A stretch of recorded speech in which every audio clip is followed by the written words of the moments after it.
Revision, क्योंकि अब नहीं तो कब। This is Ayushi Agarwal, your biotech mentor, and we will continue our lecture. This will be lecture number 7 and what we are going to deal in this particular lecture is, last lecture में भी मैंने आपको बताया था कि हम क्या पढ़ेंगे इस लेक्चर में, वेक्टर्स पढ़ेंगे. ठीक है, आप पहले की वीडियो या पहले वाला पार्ट जिससे भी निकाल दिया हो कि मैम हर बार वही बोलती है तो समझ में नहीं आएगा कि फिजिक्स पढ़ रहे हो कि बायोटेक पढ़ रहे हो. ठीक है, फिजिक्स आप क्लास 11 में वेक्टर्स पढ़ते आए हैं. अभी बात आती है क्लास 12th में क्या जरूरत है हमको इन वेक्टर्स को यूज करने के लिए. देखो, आपने आपका RDNA बनाया, ठीक, अभी तक बनाया नहीं है वैसे.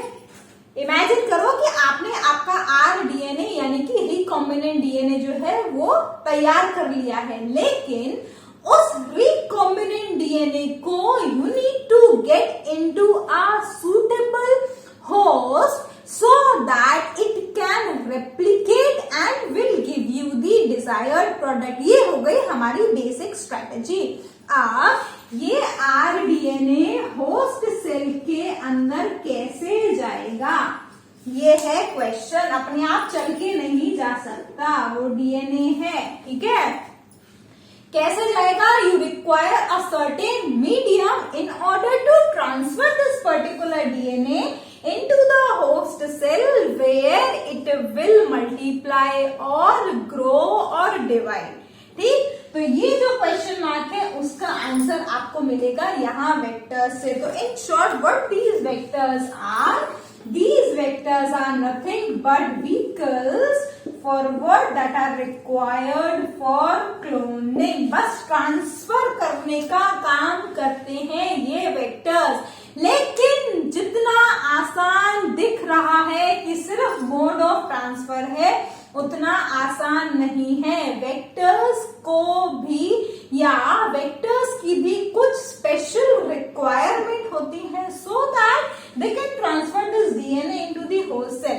जरा सोचो, आपको कौन सा एग्जाम्पल देना फिजिबल होगा. हाँ, आप एक जगह से दूसरी जगह ट्रैवल कर रहे हैं, योर व्हीकल और your car does not have the diesel, ठीक, और petrol, whatever you want, keep it with you, CNG LPG जो भी लगानी वो भी लगा लो. ठीक है, उसमें वो पर्टिकुलर फ्यूल नहीं है तो क्या आप जा पाएंगे? नहीं ना. Similarly, if these vectors do not contain certain requirement, you will not be able to transfer your RDNA into the host cell. तो वही आज के लेक्चर में बेसिक स्ट्रैटेजी डिस्कस होने वाली है या बेसिक डिस्कस होने वाले हैं, so that you can know or you can understand what all certain things it require. तो ये तो समझ में आ गया होगा आई थिंक कि वेक्टर क्या है. आप देखो जरा, पहला ऐसा क्या है जो चाहिए. सबसे पहला, it require an Orai side. ये वाली चीजें मैं वापस से रिपीट नहीं करूंगी नेक्स्ट लेक्चर्स में, सिर्फ और सिर्फ नाम बताऊंगी. आपको अपने आप समझना पड़ेगा कि इस पर्टिकुलर जो भी साइट है या जो भी पर्टिकुलर वर्ड है उसका क्या मतलब है, क्योंकि नेक्स्ट लेक्चर्स से आगे आने वाले कुछ लेक्चर्स तक we will discuss some of the important vectors that are used practically within the lab. तो अगर फिर से बेसिक समझ में नहीं आएगा तो आप कैच नहीं कर पाएंगे मेरे को. ठीक है, alright, full form origin of replication. फिर से पीछे जाओ, जेनेटिक्स वाले पोर्शन में रेप्लिकेशन क्या होता है पता होना चाहिए. ठीक, नहीं पता है तो जाकर देखो, वीडियोस पड़ी हुई हैं जेनेटिक्स वाले मेंबरशिप कोर्स में. ओरिजिन ऑफ रेप्लिकेशन वो पर्टिकुलर साइट है जहां पर आपका ये RDNA जाएगा, लाइगेट करेगा और फिर रेप्लिकेट करेगा. उसी के लिए एक और वर्ड होता है, this particular site should be autonomously replicating. Auto का मतलब खुद चलेगी, किसी को या किसी एक्स्ट्रा मॉलिक्यूल को, किसी एक्स्ट्रा एंजाइम को आपको ऐड करने की जरूरत नहीं है जिससे कि आपका ये जो RDNA है वो रेप्लिकेट कर पाए. No, it is autonomously replicating. That means it will replicate on its own. You just have to take care this particular site is present within your vector so that when the vector replicates, it will make this RDNA replicate by its own. ठीक, अगर आप वो ध्यान रखेंगे तो वो अपने आप रेप्लिकेशन का ध्यान रखेगा. लेकिन आपको ये ध्यान रखना पड़ेगा कि ओरिजिन ऑफ रेप्लिकेशन उस पर्टिकुलर वेक्टर में प्रेजेंट है।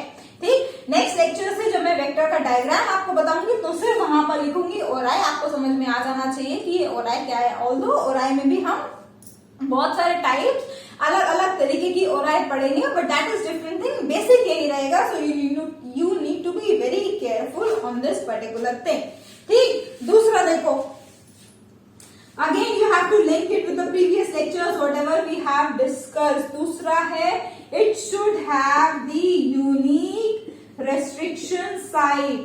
इसका मतलब फिर से go back to the very first lecture that I have told you in this particular biotech class 12, जो बेसिक स्ट्रैटेजी डिस्कस करी थी, वहां पर मैंने आपको बताया था कि वेक्टर और आपके डीएनए को सेम रेस्ट्रिक्शन एंजाइम से कट करना पड़ेगा so that they have the same sticky ends and they can ligate on the basis of the complementary base pairing. तो क्या होना चाहिए, उस रेस्ट्रिक्शन एंजाइम के काम करने के लिए you need to have this particular unique restriction site. लेकिन ये जरूरी नहीं है कि वेक्टर में सिर्फ एक ही रेस्ट्रिक्शन एंजाइम के लिए साइट हो।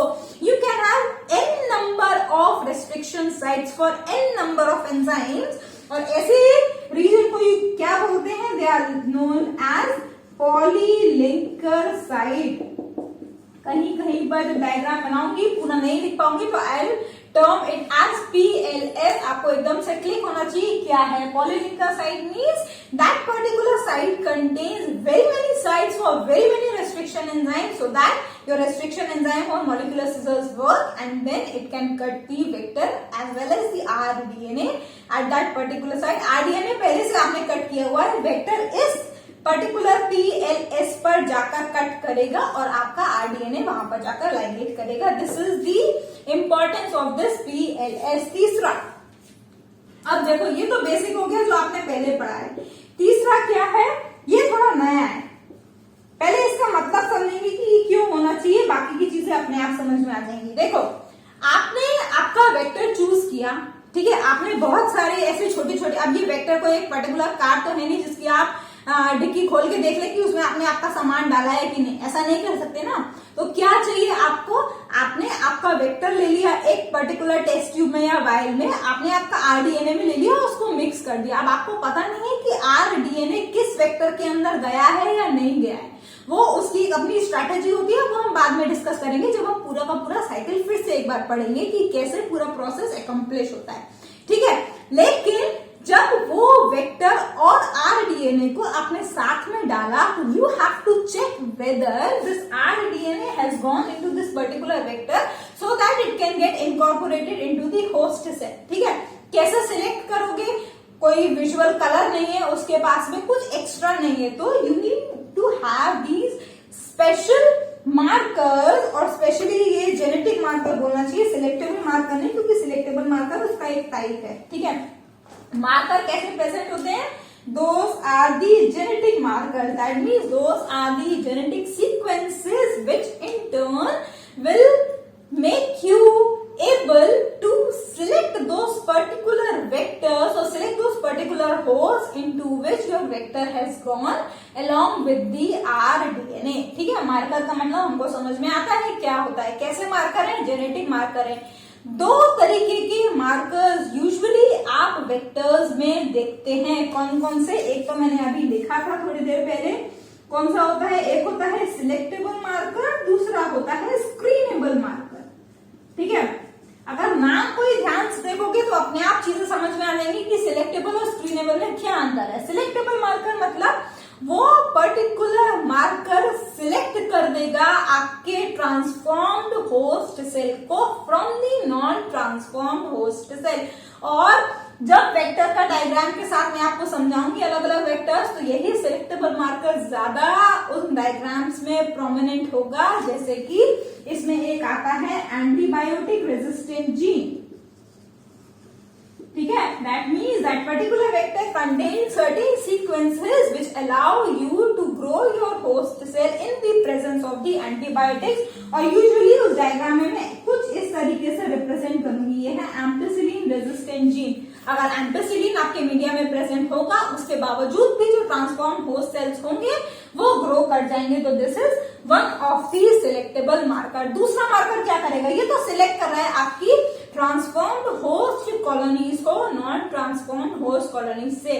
अगर वीडियो स्किप करोगे तो कुछ समझ में नहीं आएगा, क्योंकि एक ही लाइन को ऑल्दो मैं बार बार रिपीट करती हूँ, but I use different word so that you can just have a better understanding कि ऐसे कौन कौन सी चीजें हो सकती हैं जिससे वो चीज हमारी आगे जाकर हो। क्योंकि आप जब पूरा प्रैक्टिकल एक साथ पढ़ेंगे तो कुछ ऐसी ऐसी छोटी छोटी बातें उसमें आएंगी उस पर्टिकुलर डायग्राम में, तो यू कैन रिलेट। ठीक है, दूसरा है स्क्रीनेबल मार्कर। स्क्रीनेबल मार्कर सिर्फ स्क्रीन कर देते हैं, ये सिलेक्टेबल मार्कर पर्टिकुलरली सिलेक्ट करेंगे स्क्रीनेबल मार्कर, जैसे कि कुछ कंपाउंड्स प्रेजेंट होंगे and they will give you a specific colour in the presence of some enzymes and some substrate. ये अभी इतना ज्यादा आप नहीं पढ़ेंगे, जब आप हायर स्टैंडर्ड में जाएंगे तब आपको ज्यादा पढ़ने में मिलेगा। सिलेक्टेबल मार्कर हम ज्यादा यूज करेंगे अपने डायग्राम्स में एट दिस पर्टिकुलर टाइम। ठीक है, तीसरा भी क्लियर हो गया होगा आई थिंक। नहीं क्लियर हुआ तो वीडियो रिपीट करके देख लो, कुछ नहीं जाता तुम्हारा।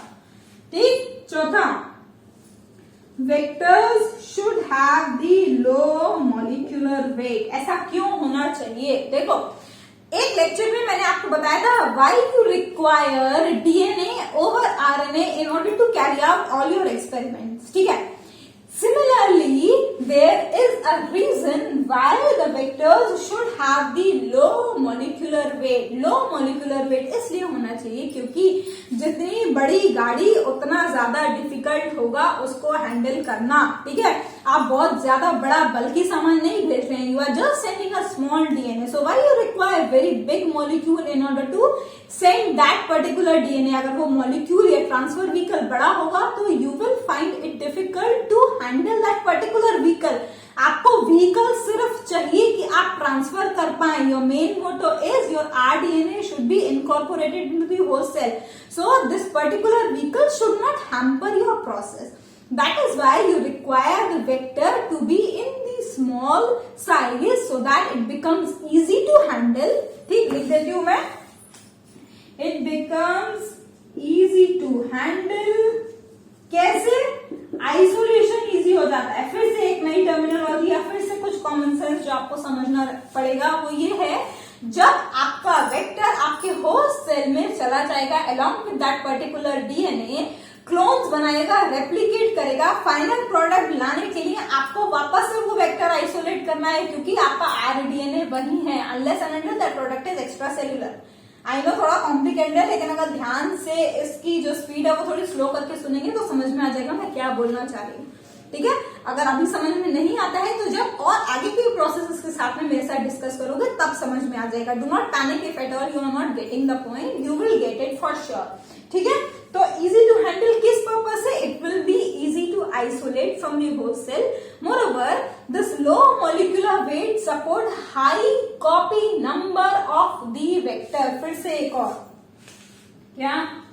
It will support high copy number. Copy number का मतलब क्या है? वही सिंपल सी लैंग्वेज है, ज्यादा हाई फाई जाने की जरूरत नहीं, कुछ आसान चीजों का मतलब आसान ही रहना देना चाहिए। बायोटेक में वो वर्ड यूज हो रहे हैं इसका मतलब ये नहीं उनका मतलब भी बड़ा होगा। कॉपी नंबर का मतलब क्या होता है? गिनती में कम होना चाहिए, ठीक है, या ज्यादा होना चाहिए। तो अगर छोटा वेक्टर होगा तो जल्दी जल्दी रेप्लिकेट करेगा और आपको क्लोन ज्यादा मिलेंगे, जो कि ऑब्वियसली आपका टारगेट है। ठीक है, तो these are all certain requirements which a vector should possess in order to able to transfer your rDNA into host cell successfully। ठीक, ट्रांसफर करेगा, हो सकता है वेक्टर जो है वो होस्ट सेल के अंदर चला जाए, लेकिन आरडीएनए को लेकर जाएगा कि नहीं जाएगा वो ज्यादा इंपॉर्टेंट है। तो उसके लिए ये सारी चीजें चाहिए और इन सारी चीजों की ज्यादा डिटेल तब पढ़ेंगे आप जब आप नेक्स्ट लेक्चर से मेरे साथ डायग्राम स्टडी करेंगे, क्योंकि हमको बहुत सारी कैटेगरीज इन वेक्टर्स की स्टडी करनी है। फिर से कंफ्यूजिंग होंगी टर्मिनोलॉजीज, कुछ डिफिकल्ट टर्मिनोलॉजीज भी आएंगी, but I explain you then and there itself. But your basics should be clear for that. I will not explain each and every basic thing in each and every lecture, क्योंकि मैं वो पहले ही कर चुकी हूँ। बाकी जो समझ में नहीं आता, you have the comment section, you have the number, you have the Gmail, You can send your doubts and I'll answer those. ठीक? तो इसी के साथ I am closing this particular lecture. From the next lecture we are going to discuss some important vectors. और ये सारी चीजें मैं रिपीट नहीं करूंगी, यही बात मैं बार बार रिपीट कर रही हूँ कि ये रिपीट नहीं करूंगी और नहीं ही करूंगी. You need to be very particular about this point. ठीक है? चलो then we will meet again in the next lecture with the last bits. Till then take care, have a good day, stay tuned.